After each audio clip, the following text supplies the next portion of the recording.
Hey guys, today we're doing the Hound, and yes, this is my terrible impression of the Hound's face. I'm sorry, I'm really not nailing it.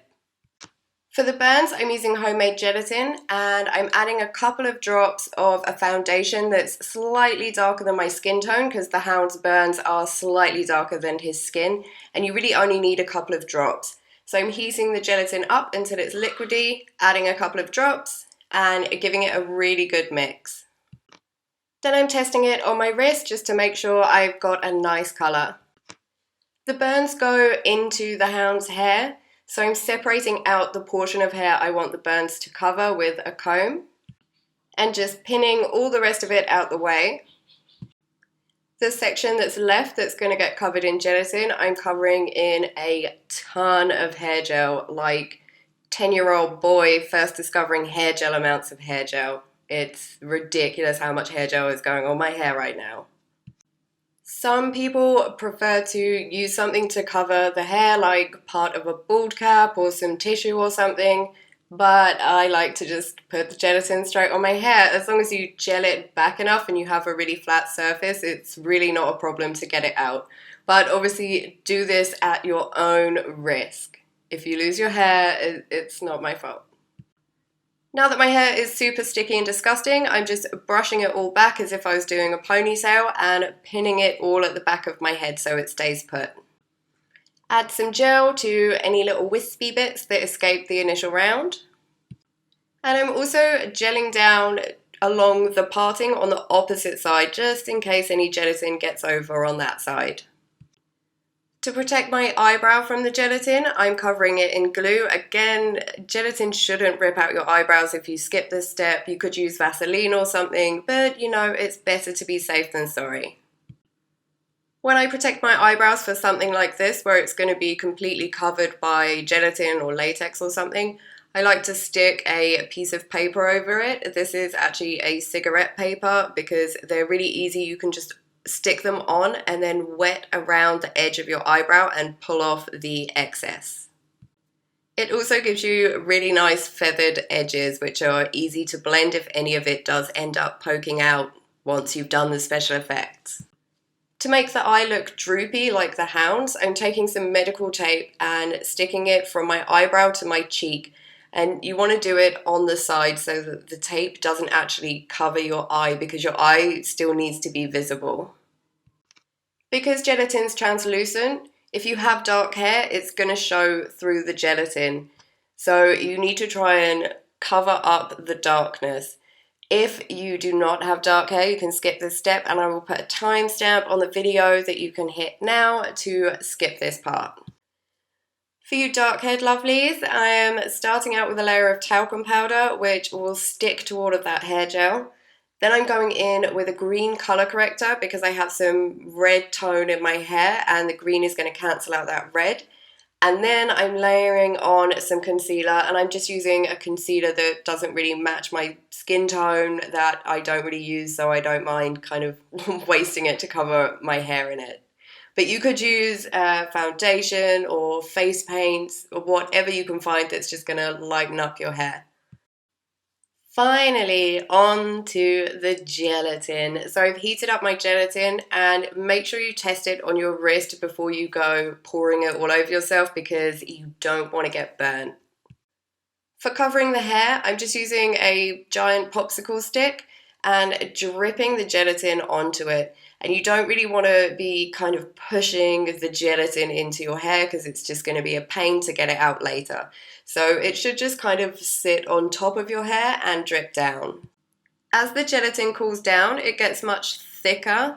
So even though at the moment it's all just kind of dripping down the hair and becoming quite flat, you can go back in as it starts to cool down and move things around and kind of pat it with your popsicle stick to give it much more texture.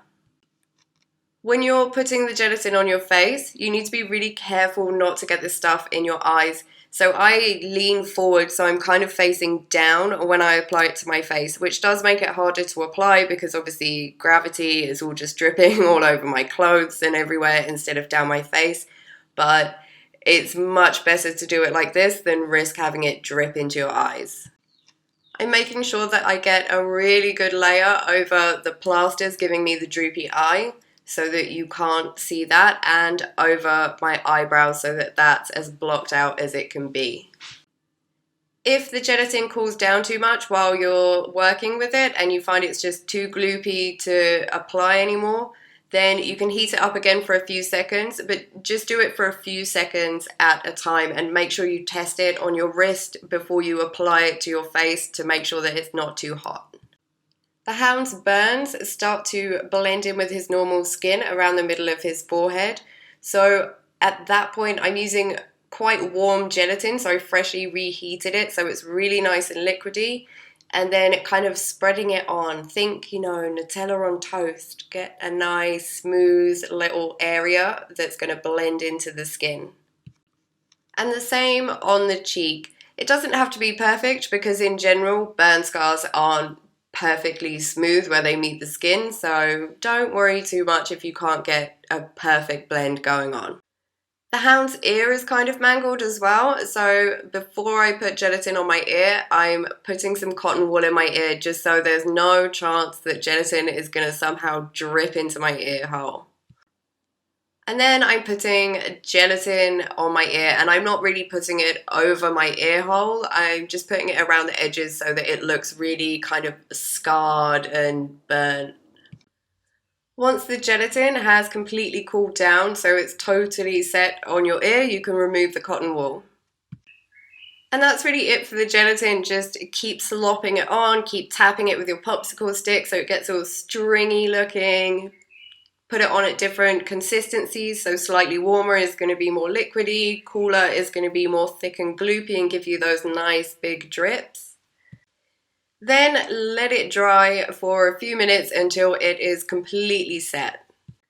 To help blend the edges a little bit more, I'm taking some hot water, not so hot it burns obviously, and a paintbrush, and just going over the edges where the gelatin meets my skin.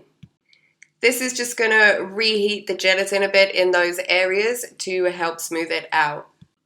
If you have witch hazel, that works really well for blending the edges of gelatin, but hot water works just fine.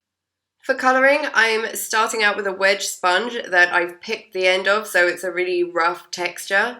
And I'm using the same foundation I coloured the gelatin with and just kind of dabbing it over the hair area to help cover up the patches where my dark hair is showing through. And just kind of splotching it around all over the burnt areas. Then I'm taking some liquid blusher. I'm using a pink and a kind of orangey browny colour, and I'm using the same sponge and just really lightly tapping it over the gelatin so it's only going to catch on the higher points, and this is just going to break it up a bit so it doesn't look like one solid mass of colour. You could use face paints to do this, or eyeshadows, blushes, whatever you've got really. Then I'm taking some red eyeshadow and a stippling brush and just stippling that all over the burn to break it up even more. The Hound's burn is an old healed burn, so we don't want to make it look too fresh and irritated. For the edge where the burn is blended with the skin, I'm taking a bit of concealer and just lightly putting it over the edge where the gelatin meets the skin and blending it out into the burn and into my skin. To add a bit more dimension to the burn, I'm taking a tiny bit of a deep purple eyeshadow and a stippling brush and stippling that over the burn. To add some extra depth to the kind of crevices and nooks and crannies, I'm taking that same purple and a small brush and just putting a tiny bit of purple into them and then tapping it out with my finger so that it's not too harsh. To add some highlights, I'm taking a cream concealer and just putting that on some of the high points. And because everything had got a little bit too red looking, I went back in with the stippling brush and some concealer and just stippled that everywhere and then tapped it out a bit. To make the burnt eye look even smaller, I'm taking a white liner and lining my waterline with it. This just helps add to that illusion that our eyes are two different sizes. For the Hound's scraggly comb over thing, I'm releasing the rest of my hair, putting some hair gel in a few strands of it and just hanging them over the other side. This is going to help cover that nice line where our gelatin meets the hair parting, so it will look a bit more natural. And finally, I'm adding gel to all the rest of my hair and just making it look a bit stringy and gross and dirty, because that's how the Hound's hair looks. Sorry, Hound. Just so you guys can see that I did not need a side shave after doing this, here is me just pulling all that gelatin out, and it comes off pretty easily. If you have any patches where it's a little bit stubborn, then just get some hot water, put it on the patch, and the gelatin should slide right out of that area. Obviously, your hair will be a bit of a mess after this, so you will need to take a shower and give your hair a really good wash, especially if you've put talc and concealer and all of that stuff in it. And yeah, maybe a hair mask, give your hair some love after covering it in goo.